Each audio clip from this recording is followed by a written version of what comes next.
Hello mga mi, good morning, it's me again. Tara samahan niyo akong muli sa aking ganap ngayong araw. Umaga na naman kaya kailangan na naman nating umpisahan yung ating mga kailangan gawin dito sa loob ng bahay. So ganito yung ating mga ganap lagi araw-araw mga mi, kaya hindi pwede tayo magsawa sa ating mga obligasyon sa buhay bilang nanay. Dahil nanay tayo, kailangan nating gumawa ng paraan. So ayan nga mga mi, karga-karga ko dyan si baby. Ayun, syempre kailangan kong tanggalin yung aking mga kasampay dyan sa nakahanger kasi marami akong kailangan sampay. Yun nga, kailangan kong maglagay ng baby carrier, gumamit yan para naman ay magawa ko yung kailangan kong gawin. Kasi mga mi, kung hindi ko to gagawin, wala talaga akong magagawa kasi syempre karga-karga ko lang yan si baby. At least kahit karga ko siya, may magagawa pa rin ako. Sa araw-araw na buhay nating mga nanay, marami talaga tayong kailangan gawin sa loob ng bahay. Lalo na ako mga mi, meron tayong maliit na baby, kaya medyo talaga yung ating time, ika nga gold is time. So kailangan gagawa tayo ng paraan para tayo makakilos. At sa wakas mga mi, na ilagay ko na rin si baby sa baby carrier niya at makakakilos na rin ako, magagawa ko na rin yung kailangan kong gawin. Pansin yung mga mi na naka-sweater nga ako dyan, nakadubli ako kasi nga malamig ngayong panahon. Iba yung ating panahon ngayon, sobrang lamig sa gabi kaya hindi kaya nang naka-t-shirt lang tayo, mga ganyan, kailangan talaga mayroong doble tapos nakakumot pa tayo niyan. So ito na nga mga may, umpisa na natin itong ating pagtatanggal ng aking mga sinampay dito kasi sobrang dami talaga. Kailangan talaga natin ngayong araw magsipag-sipagan kasi kung hindi natin ito gagawin,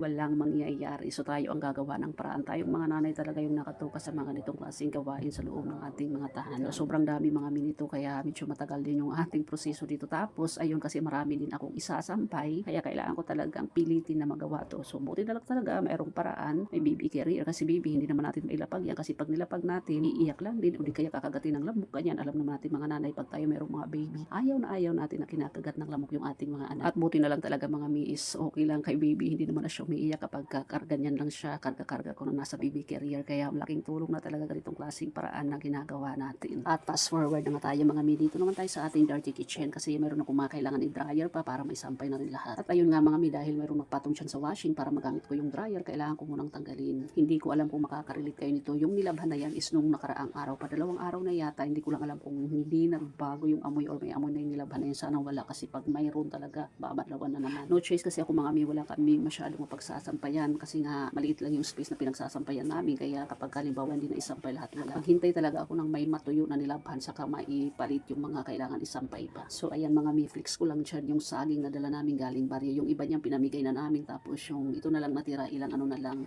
ilang sa pantawag sa amin dyan, kung sa Tagalog tawag, basta kayo nang bahala dyan sa ano na yan. So mga hinog na siya, kailangan na rin namin lutuin para naman ay makain. Salamat kay kuya ko kasi siya yung nagputo ng puno ng saging doon sa ibaba ng bahay doon sa baryo. Nung pumunta kami doon na hindi kami nakauwi, doon kami natulog, pagising namin ng umaga, nandiyan na yung saging. So pagdala na lang talaga yung kulang, kaya dinala na namin. At ayun nga mga mi, na tapos na rin yung isang salang ko dyan. Actually okay naman, wala nang masyadong amoy kasi pag naglalaba talaga ako, binabanlawan ng maayos tapos nilalagyan ng downy, kaya walang amoy kahit na abutin ng 2 araw. Iba mga mi, sobrang malaking tulong talaga yung baby carrier na kahit na marami akong kailangan gawin, kapag ka mga ganito lang na gawain is magagawa ko. Pero yung paghugas ng pinggan mga mi, hindi ko yun magagawa kasi nandyan sa harapan ko si baby. Yung paglalaba, hindi ko rin magagawa kapag ka nandyan sa baby carrier. So yung ibang mga kailangan gawin na kaya naman ganyan, magagawa natin. At habang nagda-dryer na tayo, dito naman tayo sa pag-ayos ng bote ni baby. Ayan, nilagyan ko na yan ng mainit siya. Kailangan ko nang tanggalin dyan sa tupper na pinaglagyan ko para naman ay hindi na siya madumihan. Di ba mga mi, kung hindi natin ilalagay sa baby carrier si baby, hindi ko to magagawa, lalo na gising siya. Minsan nakakakilos din naman ako kapag katulog siya, pero yun, sandali lang tulog tapos magising agad, wala rin. Noong medyo baby pa siya, hindi ko to nagagawa kasi syempre hindi ko pa siya pwedeng ilagay sa baby carrier, pero sa kayo na medyo malaki na, nakakaupo na ng ganyan, o magagawa ko na rin. Kaya tayong mga nanay, hindi talaga masasabing easy lang yung ginagawa natin sa loob ng bahay. Oo, nasa loob ka lang ng bahay, pero ang dami mong kailangan gawin. Minsan nga, maipaisip ka na lang kung paano mo tatapusin yung mga gagawin mo.